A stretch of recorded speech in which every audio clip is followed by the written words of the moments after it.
A perfect storm. Last week I tackled the question of whether having so much bad stuff in the world was consistent with the idea of a loving God, and concluded, following the philosopher John Hick, that if there were a God, God did not create the world purely for our pleasure, but to grow our souls, that there is no initial state of perfection, no fall from it, but rather a steady but irregular evolution, which depends as much on dead ends and errors as it does on successes. That is all very well and good for those who want to believe in God, but many of us don't. And this sermon takes up where the last one left off. What are we as religious people called to do about all these terrible things? For to read the news is to get the impression that we have a perfect storm of disasters happening. The outbreak of the deadly Ebola virus threatens to spread beyond the 4 West African countries where it has been found into major urban centers in Nigeria, from where it might spread by travelers to the rest of Africa and the world. In Ferguson, Missouri, peaceful protests over the police killing of an unarmed black teenager have given way to riots and looting and repressive countermeasures by police, including arrests of journalists. Journalists, of course, are our connection to any of these events. And so it hit home when an American journalist was beheaded on camera by militants acting with the so-called Islamic State in Iraq and Syria, or ISIS. The video of the beheading was released on the internet.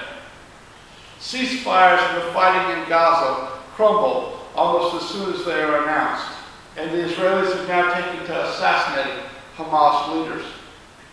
And in eastern Ukraine, the Ukrainian army seems to be making progress against the Russian-backed rebels. We read these things, and we worry. We worry in part because we don't want our own safety threatened, but we also worry because we accept the idea that we are all interconnected. That what happens to refugees in Iraq, or villagers in West Africa, or Palestinians in Gaza, or Israelis outside of Gaza, or the citizens of Ukraine, or protesters and journalists in Ferguson, Missouri, affects us all. Injustice anywhere is a threat to justice everywhere, said Dr. King. But we might add that when it seems to be happening everywhere, we get very nervous. Are we in a perfect storm of bad news? Now, I want to say right here that I don't have any special expertise in any of these situations.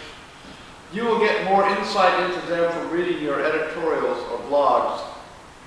But a minister faced with a large public issue has 3 choices. He can ignore it. He can pronounce dogmatically on it. I was talking with God the other day, and she told me this about Ebola.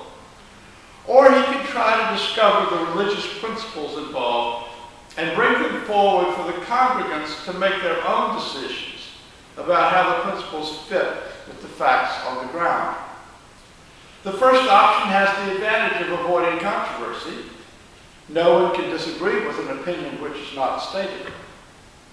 But it shirks the minister's duty to help the congregation think through how religious values come to bear on everyday concerns. And if religious values don't help us in everyday concerns, what are we doing here? I choose the third option with some humility, because as I said, I'm no expert on the politics of these areas. And because I know that in our tradition, no minister speaks for any central authority, nor for any of the people in the pews. My colleague in Taunton, Christina Willie McKnight, has launched a local social action initiative, which she calls the Matthew 25:40 Project, based on the famous words from that great passage about the sheep and the goats, which we read earlier. Truly I tell you, inasmuch as you did it unto one of the least of these who are members of my family, or the King James Version, unto one of the least of these my brethren, you did it unto me. That is the religious warrant for her initiative toward the homeless in Taunton. If Christian terms make you uncomfortable, you can translate this value into UU principles. It is at the intersection of the first principle, the worth and dignity of every person, and the seventh principle, the interconnected web of all existence of which we are a part. Everything is interconnected. And Sebastian Junger made a big impression on the public consciousness with the title of his 1997 book, The Perfect Storm, which was about a deadly historic weather event also called the Halloween Nor'easter of 1991. For Junger, the perfect storm happens when several different weather conditions come together and reinforce each other. It is a conjunction of factors, each bad enough in themselves to make a catastrophe in combination. We encounter perfect storms all the time in our lives. The heart surgery you need to combat your COPD cannot be performed because of your diabetes. You drift through a stop sign and cause an accident the day after your car insurance was suspended because the check you used to pay the premium hit the bank a half a day before your monthly deposit registered. And when the officer is writing you a ticket, he informs you that your license is also suspended. In my own case, my trusty right arm, Melissa, is going on to other things, and some cruel fate decides that's the time to make my hard drive crash, rendering 15 years of work inaccessible. In the public sphere, as mentioned, we have the Ebola epidemic in West Africa, the ISIS crisis in Syria and Iraq, the continued killings in Gaza, civil war in the Ukraine, and the continued protest in Ferguson, Missouri.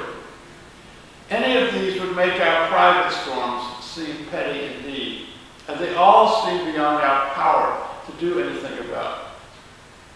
In the Ebola crisis, I read one article saying we're not taking it seriously enough, and another article saying we're panicking unnecessarily. It is hard to know how likely is the risk that it would spread beyond West Africa, but it is certainly causing enough suffering and death there. The NPR story on Ebola used the phrase, the dread factor. In this context, the phrase was invented by social psychologist Paul Slovic at the University of Oregon, and he defines it thus: uncontrollability, catastrophic potential, fatal consequences, and involuntary exposure. These are the elements that kind of go together to make up what we call the dread factor. Our imaginations allow us to put ourselves in the place of the poor in Monrovia's slums, and it would seem that we would have little control over whether we got the virus, and thus a death warrant. In fact, however, the virus is not that easy to get. It requires coming into contact with the body fluids of an infected person. The dread factor is assisted by certain movies, like 1995's Outbreak and the more recent Contagion, which feature fictional illnesses that mutate wildly and are transmissible by casual contact. Ebola in real life is bad enough, but it is not as bad as these products of Hollywood's imagination. Much money has been made out of scaring people. It would be nice if some of it went to curing people or to helping prevent the spread of real diseases instead of buying McMansions overlooking the Pacific for the producers and stars of the films. Now, in my own psyche, I put a lot of stock in the feeling of being in control. I like to feel that I have choices about my course of conduct, and that I understand the risks of any particular choice before I make it. I think this is true to all of us to some extent, though I read somewhere that white males have more actual control over what happens to them in this society, racist and sexist though it is, than females or non-whites. Yet I think the fear of losing control is probably universal, and it is an important part of the dread factor. I remember from my childhood in the segregated South of the 1950s and 60s, the talk around our dinner tables was all about how our world would crumble if white people and black people had to sit together in restaurants or on buses. And then the Civil Rights Act of 1964 went into effect. And the next day, blacks and whites were eating in restaurants together as if they'd been doing it all along, and nothing happened. What was the fuss about? It was the dread factor. What we don't know is what we're afraid of. Several times since my divorce in 1967, I've had occasion to be in social situations with my ex-wife, and I always approach these occasions with a quiet dread. And afterwards, I always ask myself what all the fuss was about. Paradoxically, we do not make good choices under the influence of fear. And the more fear, the poorer our choices will be. You can see this in national politics, in church politics, in religious politics, and in the family. When I perceive that my own well-being is on the line, the flight or fight responses kick in, and I act viscerally to do what I think I have to do to repel the threat, or vote for someone in power to do so. It is easy to give in to fear. Those with a more conservative mentality may read in this hurricane of bad news signs that the end times are near. But that is the dread factor talking. It is not seeing things as they are. The perfect storm does not have to proceed from factors all causally linked together. It happens when several independent factors get together, but they all have to be operating in the same ocean at the same time.